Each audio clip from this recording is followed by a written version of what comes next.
হলুদ ফুলগুলো দেখো কত সুন্দর। ফুলগুলোর নাম আমার ঠিক জানা নেই, কিন্তু ফুলগুলোর খুব সুন্দর একটা হালকা স্মেল আছে। কিন্তু কি আজব দেখো, যে গাছটা লাগিয়েছিল ওরা এখন এখানে থাকে না, ওরা চলে গেছে অন্য বাড়িতে। আজকে প্রায় 10 দিন পর আমি পুজো দিচ্ছি, স্নান তো হয়ে গেছে, এখন ফুল উঠিয়ে পুজো দেব। তাও আবার এক জায়গায় না, দু বাড়িতে। বাড়ির পুজো দিয়ে চললাম অন্য বাড়িতে পুজো দিতে। কোথায় বলো তো? হ্যাঁ, আমার পুচকি স্টুডেন্টের বাড়িতে।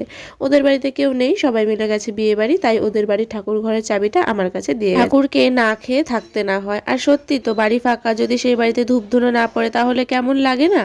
ওরা গেছিল আজকে ভোরে ট্রেনে, তাই রাতে ঠাকুরকে শয়ন দিয়ে গেছে। আমি এখন জাগিয়ে তুলে নিলাম। আমি ঠাকুরকে শয়ন থেকে তুলে সবার আগে ঘরটা ঝাড়ু দিয়ে নিলাম। ঝাড়ু দিয়ে ঘরটা মুছে ফেললে এরপর বাকি কাজ করতে করতে ঘর শুকিয়ে যাবে। ওরা আসবে আরো 3 দিন পর।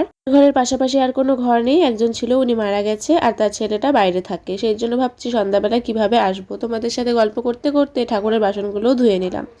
এরপর ঠাকুর ঘরে এসে চন্দন বাটছি। চন্দন ছাড়া তো ঠাকুর দেওয়াই অসম্পূর্ণ থেকে যায়, তাই না? আর ওদের আসনে দেখতে পাচ্ছ সব কিন্তু রাধা গোবিন্দ জগন্নাথ ঠাকুর, অন্য ঠাকুর কিন্তু নেই। যাই হোক, আমি ঠাকুর দিতে না খুব পছন্দ করি। ঠাকুর দিলে মনটা একটা আলাদাই শান্তি অনুভব করে, কেন জানি না, ঠাকুরের সামনে বসলে মনটা একদম হালকা হয়ে যায়। আর দেখো, আমার কিন্তু ঠাকুর দেওয়া কমপ্লিট। তো আজকের মিনি ব্লগটা এই অবধি।